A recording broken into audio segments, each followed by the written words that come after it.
Hey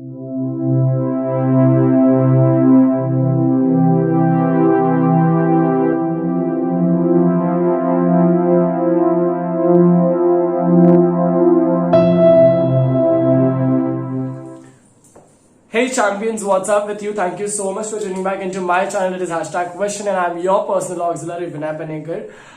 Today in this video, I'm going to tell you about how to present your Marathi paper for SSC board examination. So this will be your first page. आपको first page पे आपका लिखना है आपका पूरा detail information जो आपके hall ticket में दिया हुआ है आपको। उसी के साथ में आपको लिखना है यहाँ पे subject of answer that is Marathi. Paper is your second language as per our Maharashtra state. It has to be second language. I don't know what is it for you and your school, but for English medium school it has to be second language. Is that clear to you? Now our date, you have to write the date of the examination. I think it's probably going to be on 3rd of May. Next language of answer is English if you are from English medium. जो भी medium से आप हो, आपको वहां पर आपको लिखना है आपके मीडियम का नाम। ऑलराइट, इधर पे गद्य में जब आप आते हो, जब आप पेपर खोलते हो, आपका प्रेजेंटेशन बहुत ही बेहतरीन रहना चाहिए। It has to be classy. Examiner जैसे देखेगा आपका पेपर, उसको एक ऐसा फीलिंग आना चाहिए कि बहुत अच्छे तरीके से पेपर को प्रेजेंट किया गया है।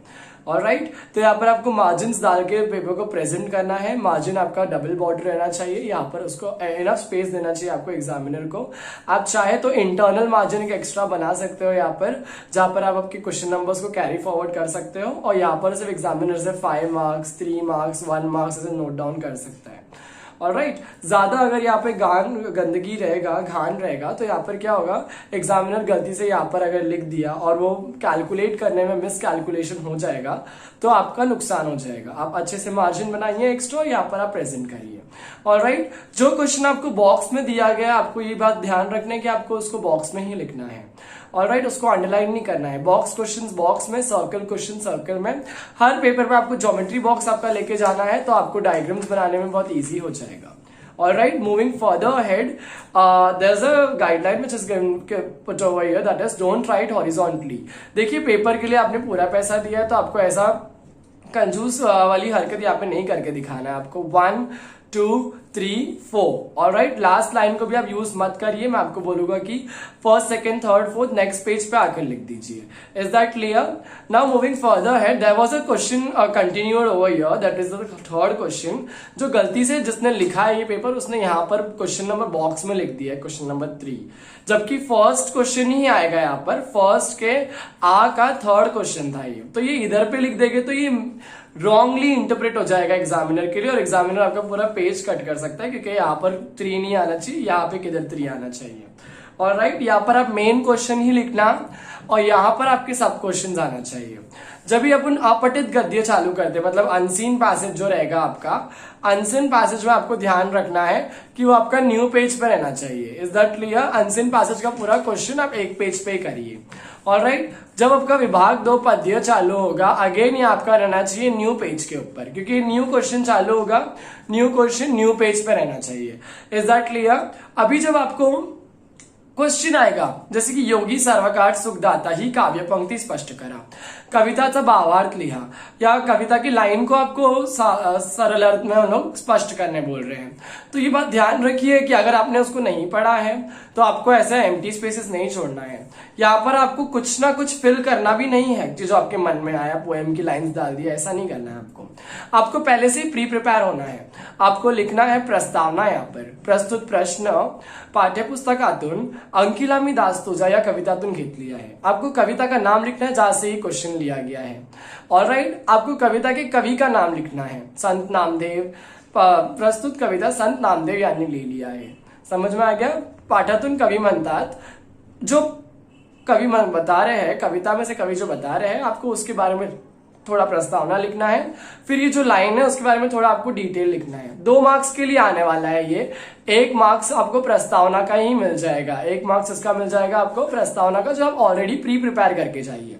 अगर आपका ये प्रिपेयर्ड नहीं है तो मैंने ऑलरेडी इसके ऊपर वीडियो बना के डाल चुका हूं, तो आप जाके प्लीज वो वीडियो को देखिए, जिससे आपको बहुत हेल्प मिल जाएगी। Is that clear? Moving further head, we have question number 2।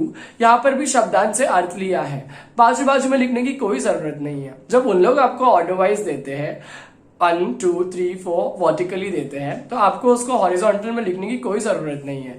आप उनका पैसा मत बचाइए। Thank you. उसी के बाद में यहाँ पर अगर कोई ब्रीफ आंसर वापस पूछा जाता है तो पॉइंट आंसर में आपको लिखने की जरूरत नहीं है। बुलेटिंग करके नंबर फॉर्मेट में पॉइंट्स देके आपको लिखने की जरूरत नहीं है। It has to always be into paragraph format. आपको इसको याद रखना है कि आपको इसको कौन से फॉर्म में लिखने का, पैराग्राफ फॉर्म में ही लिखना है, कोई भी भावार्थ को सरल अर्थ में या तो स्वमत को। ऑलराइट, पॉइंट में लिखने की कोई जरूरत नहीं है। जब आपको पोएम एप्रिसिएशन की बात आएगी, जैसे कि यहाँ पर पोएम एप्रिसिएशन दिया है, तो आपको पोएम एप्रिसिएशन को बहुत ही अच्छे तरीके से प्रेजेंट करना है। पूरे पोएम एप्रिसिएशन को प्रेजेंट करने के लिए आपको 8 मार्क्स मिलने वाले हैं। 8 मार्क्स अगर आपको पूरा मिलना चाहिए तो उसके लिए आपका पोएम एप्रिसिएशन बहुत ही बेहतर दिखना चाहिए। पोएम का जो मेन जो टॉपिक है वो आपको बीच में लिखना है। उसके बाद में जो उन्होंने पॉइंटर्स दिया है, पॉइंटर्स को पहले समझना है, उसके बाद में आपको उसका आंसर लिखना है। डाइजेस्ट में, गाइड से, 21 सेट से, चेतना से, मास्टर की से आपने उसको बहुत ही जम्बल्ड फॉर्मेट में पढ़ा होगा। उसी तरीके से आपको क्या करना है कि पहले क्वेश्चन को देखना है, क्वेश्चन का आंसर क्या है, उसके बाद में लिखना है। ये नहीं हो जाए कि आपने ऊपर का नीचे, नीचे का ऊपर लिख दिया और आपके 8 मार्क्स में से 2-3 मार्क्स कट हो जाए। ऐसा बिल्कुल भी घाई करना नहीं है। ऑलराइट, और जो पूछा गया आपको उसी का जवाब देना है। एक्स्ट्रा जो आपने पढ़ा है आपको वो नहीं लिखना है। विभाग 3 स्थूलवाचन जब भी आप आओगे तो यहाँ पर आपका आधा पोएम यहाँ पे खत्म हुआ है, तो यहाँ पर आपको न्यू पेज से चालू करने का विभाग 3, जो कि होगा आपका प्रश्न नंबर 3। ऑलराइट, न्यू पेज पे नहीं चालू करेंगे, कंसिडर नहीं किया जाएगा, पूरा पेज ऐसा कैंसिल हो जाएगा। और विभाग 3 में जो क्वेश्चंस आपको आने वाले हैं वो आने वाले हैं 3 मार्क के लिए। 3 मार्क के लिए आपको ये भी ध्यान रखना है कि यहाँ पर आपको प्रस्तावना लिखना कंपलसरी है। प्रस्तावना अगर आप नहीं लिखते हो कि अगर होमी जहांगीर बाबा वाला चैप्टर है या जाता अस्ताला चैप्टर है या कोई और चैप्टर है, अगर आप उसका प्रस्तावना नहीं लिखते हो तो यहाँ पे क्या हो जाता है कि आपका 1 मार्क्स जो है वो खतरे में रह जाता है। और अगर आप सिर्फ प्रस्तावना लिखते हो तो आपको एक कंफर्मेशन मिलता है कि आपको 1 मार्क्स मिलने वाला है। ऑलराइट, तो मैंने प्रस्तावना स्थूलवाचन का भी डाल के रख दिया है, आप प्लीज उस वीडियो को जाकर देखिए, आपको उसका लिंक डिस्क्रिप्शन में मिल जाएगा। ऑलराइट, प्रस्तावना का अगर आपको फोटो चाहिए तो मेरा टेलीग्राम चैनल पे भी जाके देख लेना।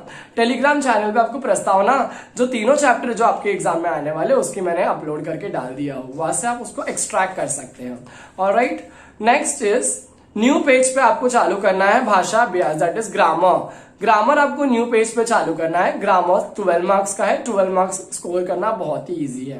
अच्छे सारे ग्रामर को आप पूरा तरीके से देख लीजिए। मेरे चैनल पे आपको हर एक टाइप का मराठी ग्रामर मिल जाएगा जो आपको बहुत ही इजी शब्दों में समझाया गया है। आप उसको इजीली बाय हार्ट कर सकते हो, अंडरस्टैंड कर सकते हो और सामने वालों को भी सिखा सकते हो, इतना इजी वहां पर बताया गया है। आप डेफिनेटली उसको एक बार स्क्रोल डाउन कीजिए वीडियो को और प्लीज देखिए।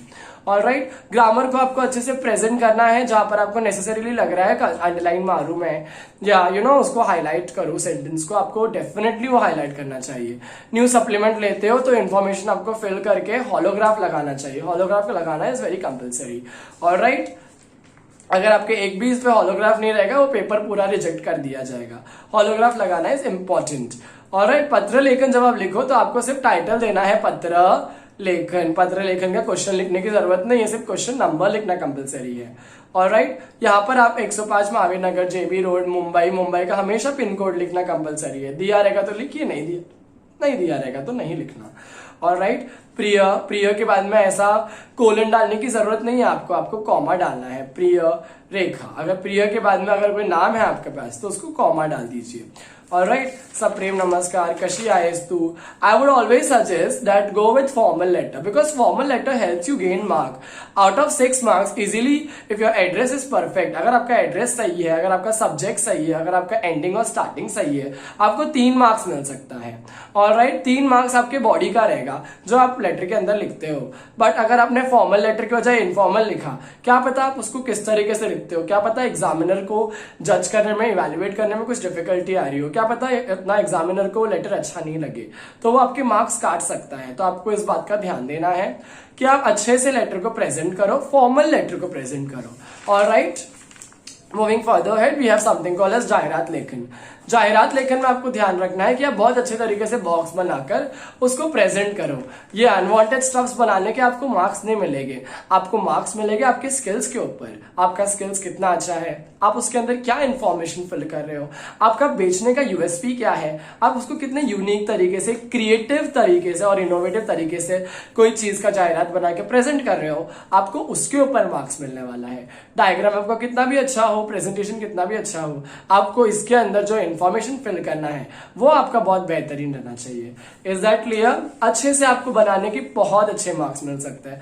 5 out of 5 स्कोर करना जाहिरात लेखन में is very much possible, because you should be aware and you have to be aware of this all stuffs, because आप जाहिरात एडवर्टाइजमेंट जो है आए दिन देखते रहते हो।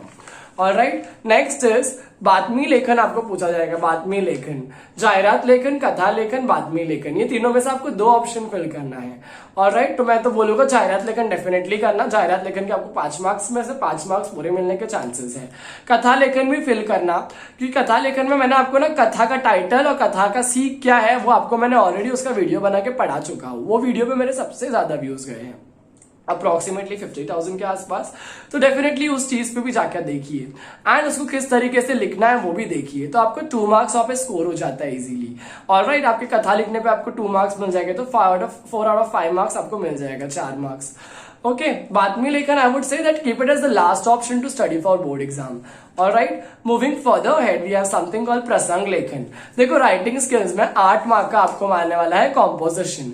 कॉम्पोजिशन लिखने के टाइम पे आपको ये बात ध्यान रखना है कि आपको ये लिखने से 2% मिल रहा है बोर्ड एग्जाम में, 2% आपको नहीं गंवाना है। तो आपको ये बातों का ध्यान रखना पड़ेगा कि आपको बहुत ही इंटरेस्टिंग ऑप्शन चूज करने का है तीनों में से। ऑलराइट, प्रसंग लेखन आएगा, आत्मकथा आएगा और वैचारिक निबंध आएगा। प्रसंग लेखन आएगा तो मैंने कॉमन प्रसंग लेखन एक ड्राफ्ट करके रखा हो, अगर आप वीक हो तो आप वो डायरेक्टली जाके पढ़ सकते हो। वो पढ़ने से आपको 5 मार्क मतलब 1% आपको मिल जाएगा। ऑलराइट, और अगर आप बहुत ही स्कॉलर हो या मीडियोकर लेवल के स्टूडेंट हो तो आप क्या करिए, आप मैनिपुलेट करने की कोशिश करिए हर एक चीज को। ऑलराइट, आप क्या कर सकते हो, प्रसंग लेखन के अंदर अच्छे से पैराग्राफ वाइज चीज लिख सकते हो, कोई पोएम की अट्रैक्टिव लाइन डाल सकते हो, कोई कोट्स डाल सकते हो, जैसे कि झाड़े लावा झाड़े जगवा के ऊपर अच्छा कोट डाल सकते हो बीच में, झाड़े काटू नका, झाड़े तोड़ू नका, फांदिया काढू नका, ऐसा लिख सकते हो। कोई कोई एग्जाम्पल्स डाल सकते हो, पर्सनालिटी एग्जाम्पल, जैसे एपीजे अब्दुल कलाम, संत गाडगे बाबा, महात्मा गांधी, ये सब चीज एग्जाम्पल्स डालने से आपका क्या होगा, आपका जो प्रसंग लेखन है या आपका जो निबंध लेखन है वो बहुत हाईलाइट होकर आएगा एग्जामिनर के नजर में, और वो आपको मार्क्स दे सकता है इफेक्टिवली। ऑलराइट, आपको पेपर बहुत अच्छे तरीके से सिंपली प्रेजेंट करना है। 3 आवर्स बहुत लिमिटेड रहते हैं। मराठी क्योंकि आपका फर्स्ट पेपर है, आपको टाइम बहुत कम लगेगा, बट आप डेफिनेटली इस चीज पे ध्यान दीजिए कि आप ऑलरेडी मराठी के पेपर्स प्रैक्टिस पेपर्स में से सॉल्व करके जा रहे हो, तो आपको एक टाइम का लिमिटेशंस मालूम पड़ जाएगा। ऑलराइट, आई होप आपको ये वीडियो पेपर बहुत अच्छा, वीडियो प्रेजेंटेशन मराठी पेपर का बहुत अच्छा लगा होगा। अगर आपने इसको डेफिनेटली एंजॉय किया है तो प्लीज आपके स्कूल के ग्रुप में इसको डाल दीजिए, किसी और की भी हेल्प हो जाएगी। उसी के साथ में वीडियो अगर आपको पसंद आया है तो मुझे कमेंट करके बताइए प्लीज कि आपको क्या लगता है, आपके कितने मार्क्स आएंगे ये चीज जानने के बाद में। Alright, thank you so much for watching the video till this end. I hope you will like the video. All the best. Thanks.